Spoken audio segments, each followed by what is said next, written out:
Ajiba Islamic TV के मुअज़्ज़िज़ ख़वातीन और हज़रात, चैनल को सब्सक्राइब करें और बेल आइकन दबाएं तमाम नोटिफिकेशन पाने के लिए। सबसे पहले 4 फरिश्ते पैदा फरमाए, जिब्राइल, मीकाईल, इसराफिल और इज़राइल।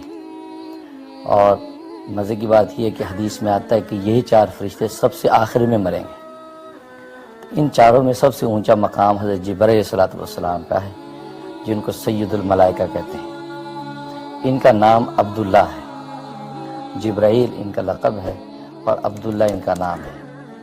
इनकी ज़िम्मेदारी, जैसे कि मैंने अर्ज़ किया था, कि अंबिया और रसूल के पास वही लेके आते हैं, लश्करों की नुसरत और मदद करते हैं, दुश्मनों को हलाक और तबाह करते हैं। ये इनकी ज़िम्मेदारी है। जहाँ तक इनकी जसामत का ताल्लुक़ है, तो तफ़सीर दुर्र मंसूर के अंदर हदीस है कि इनके एक कंधे से दूसरे कंधे तक का फासला 500 साल की मुसाफत है। और दूसरी रिवायत में आता है कि एक कंधे से दूसरे कंधे तक 700 साल की मुसाफत है। इतना बड़ा फरिश्ता है। हज़रत, जो आप फरमा रहे हैं मुसाफित, ये कैसी मुसाफित है? उसमें हदीस में आता है, मुसाफित बड़ी तेज हो गई है। तो हदीस में आता है कि एक तेज रफ्तार परिंदा वो अगर उड़े तो वो 500 साल की मुसाफत जितनी देर में तय करता है, इतना फासला एक कंधे से दूसरे कंधे तक। और एक रिवायत में 700 साल की मुसाफत आता है। तो ये तारुज़ भी परिंदे की रफ्तार पर मबनी है। अगर तेज है तो 500 साल है, अगर सुस्त रफ्तार है तो 700 साल। और जैसे खुद रसूल अकरम सल्लल्लाहु अलैहि वसल्लम ने जिब्राइल फरिश्ते को देखा तो फरमाया कि उसने जब अपना एक पर खोला तो पूरे उफ़क़ के अंदर वो एक पर जो है छा गया था, सारा उफ़क़ उसने ढांप लिया। और उसके पाँव सब्ज़ रंग के उसके पाँव हैं। हदीस में फरमाया कि उस पाँव के ऊपर एक मोती है, वो इस तरह पड़ा है जैसे कि सब्ज़ी के ऊपर शबनम का कतरा पड़ा है। उसकी पेशानी मुनव्वर है, उसके बाल जो है वो घुंघरियाले हैं और उसमें परों के अंदर मोती और लो जड़े हुए हैं। और दांत उसके चमकदार चमकीले हैं। सर जो है वो मरजान से भी ज़्यादा सफ़ेद है। ये जिब्राइल फरिश्ता है कि जिसकी ज़िम्मेदारी वही की ज़िम्मेदारी है। एक मरतबा हज़रत हमज़ा रज़ी अल्लाह ताला ने अर्ज़ किया सरकार दो आलम सल्लल्लाहु अलैहि वसल्लम से कि मुझे जिब्राइल फरिश्ते की ज़ियारत करनी है। हज़रत सल्लल्लाहु अलैहि वसल्लम ने फरमाया कि आप उसको देखने की ताब नहीं ला सकेंगे। कहा कि नहीं, मुझे ख्वाहिश है कि मैं उसको देखूं। तो सरकार दो आलम सल्लल्लाहु अलैहि वसल्लम ने हज़रत जिब्राइल से ये बात पहुंचाई। कहा कि ठीक है, उन्हें कहें कि बैतुल्लाह में आ जाएं। तो हज़रत हमज़ा जो सरकार दो आलम सल्लल्लाहु अलैहि वसल्लम के चहेते चाचा थे, तो जब वहाँ बैतुल्लाह में पहुँचे तो एक लकड़ी के ऊपर हज़रत जिब्राइल बैठे हैं। तो उनका पाँव इतना बड़ा था, सब्ज़ रंग का, कि हज़रत हमज़ा की नज़र जब पाँव पर पड़ी है तो उसको देखते बेहोश हो गए। इतना बड़ा ये फरिश्ता है।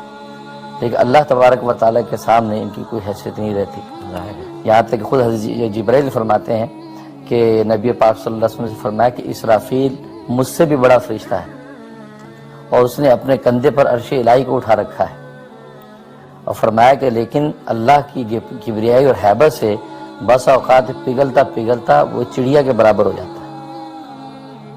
तो ये फरिश्ता जिब्राइल जो है इस कदर बड़ी जिसामत का मालिक है। आपने फरमाया कि 4 फरिश्ते जो अल्लाह ने सबसे पहले पैदा फरमाए और इन्हीं को सबसे आखिर में मौत आएगी। तो यहाँ सवाल ये पैदा होता है कि आया फरिश्तों को भी मौत आएगी और हज़रत जिब्राइल को भी मौत आएगी जी, और कब आएगी ये? हाँ, इसलिए हदीस में आता है कि नबी पाक सल्लल्लाहु अलैहि वसल्लम का इरशाद है कि जब सब पहला सूर फूंका जाएगा तो सब हलाक हो जाएंगे। तो उसमें ये 4 फरिश्ते और अर्श इलाही को उठाने वाले फरिश्ते बाकी रह जाएंगे।